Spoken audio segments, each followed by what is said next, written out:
Cybersecurity or IT security is the protection of computer systems from theft or damage, or their hardware, software, or electronic data, as well as from the disruption or misdirection of the services they provide. File is growing importance due to the increasing reliance on computer systems, the internet and wireless networks such as Bluetooth and Wi-Fi, and due to the growth of the smart devices, including smartphones, televisions, and all the various tiny concepts that compose the internet. Now we're gonna talk about three of the main cases of cyber attacks. One of the most relevant in history with the theft of a large-scale bank accounts that Adobe suffered in October 2013. According to data revealed by Naked Security, the attack affected 152 million registered users in the accounts.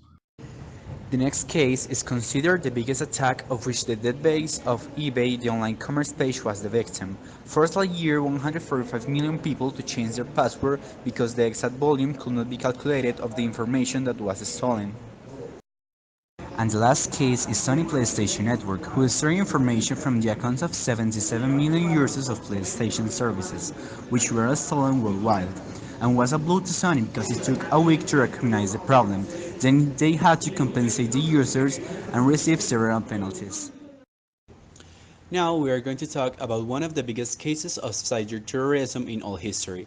Our main actor was WikiLeaks, an international non-profit media organization which publishes through its website anonymous reports and leaked documents with sensitive content in subject of public interest, preserving anonymity in their sources. The algorithms that protect the archives of the US government were not and are still not completely secure and impenetrable, as they are pirated or there are other actors interested in the breaking down their barriers and accessing the information behind them. A clear example of this was the tens of thousands of new military diplomatic reports leaked out about the war in Afghanistan on July 20, 2010. Among other things, the documents relieved covert operations of civilian deaths that were never reported, on the American suspicions of collaboration between the Pakistan Secret Services with the Taliban.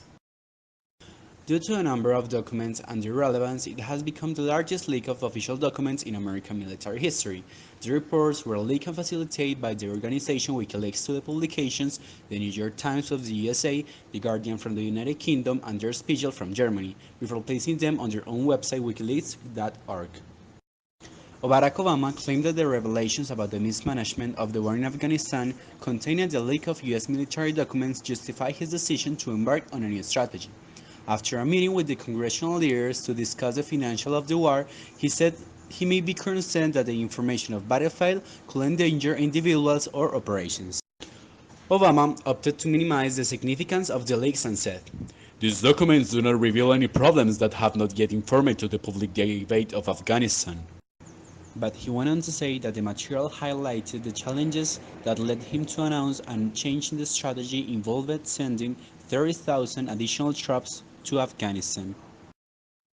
Thanks to this case of WikiLeaks and some other cases, the ex-president of the United States, Barack Obama, expressed his intention to deal more aggressively with the continuous cybernetic challenges that faces his government, private company, and other institutions in the country.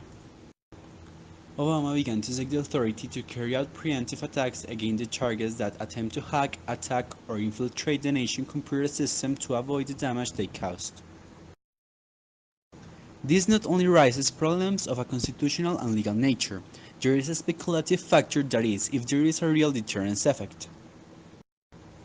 On the other hand, there are analysts who question whether piracy is really a threat to national security or the sabotage that costs private and the government companies billions of dollars.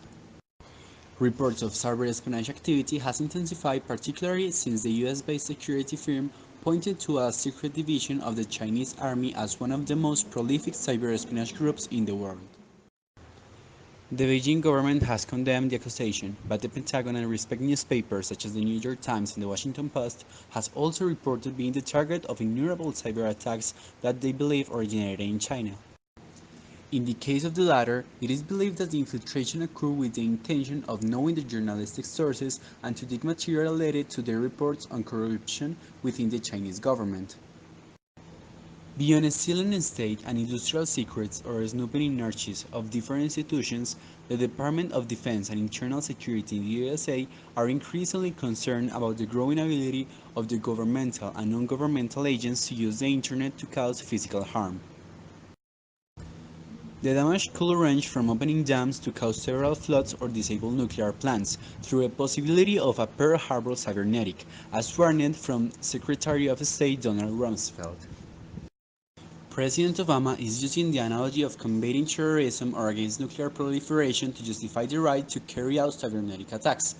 Just as his administration does not like to engage in large military operations but use drones, cyber attacks prefer a more sophisticated and high-tech strategy. In the cyber domain, the offensive posture dominates. It is better to hit first because more damage can be done and the opponent cannot counterattack so efficiently.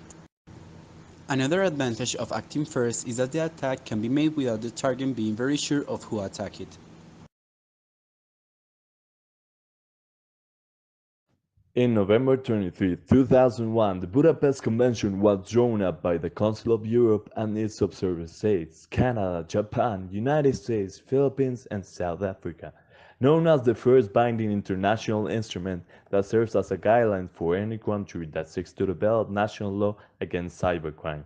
The Tally Manual is an analysis which focuses on the international law that governs cyber warfare and encircles the jus ad bellum, referring to the legitimate reasons a state has in order for war to be legal, and jus in bellum, based on the law governing the conduct of armed conflict once it takes place. This manual emerged in 2009 after a group of experts and scholars were gathered in Tallinn, Estonia, by NATO Cooperative Cyber Defense Center of Excellence, with the idea of translating and interpreting the international law regarding the complex world of cyberspace, including cyber operations and cyber. But it wasn't until 2012 that it was published by Cambridge University Press. It encompasses topics like means and methods of warfare, conduct of hostilities, sovereignty, jurisdiction and control, actions of international governmental organizations, neutrality and security council actions. One of the most important associations is the International Information System Security Certification Consortium. It is the global non-profit leader in educating and certifying information security professionals throughout the careers. Another relevant association is the SANS Institute. It is the most trusted and by far the largest source for information security training and security certification in the world. It also develops, maintains, and makes available at no cost the largest collection of research documents about various aspects of information security. And the last association I would like to mention is the Information System Security Association. It develops and connects cybersecurity leaders globally. It is the community of choice for international cybersecurity professionals dedicated to advancing individual growth, managing technology risks, and protecting critical information and infrastructure. As the US Senator Joe Lieberman wrote in 2011 in the Washington Post, there is no such thing as 100% security on or offline, but we must try to strengthen our defenses against those who are constantly working to do us harm. The alternative could be a digital Pearl Harbor and another day of. According to the 2015 GG report, the United Nations should play a leading role in promoting dialogue on the security of ICTs in their use by states and developing common understandings on the application of international law and norms, rules and principles for responsible state behavior.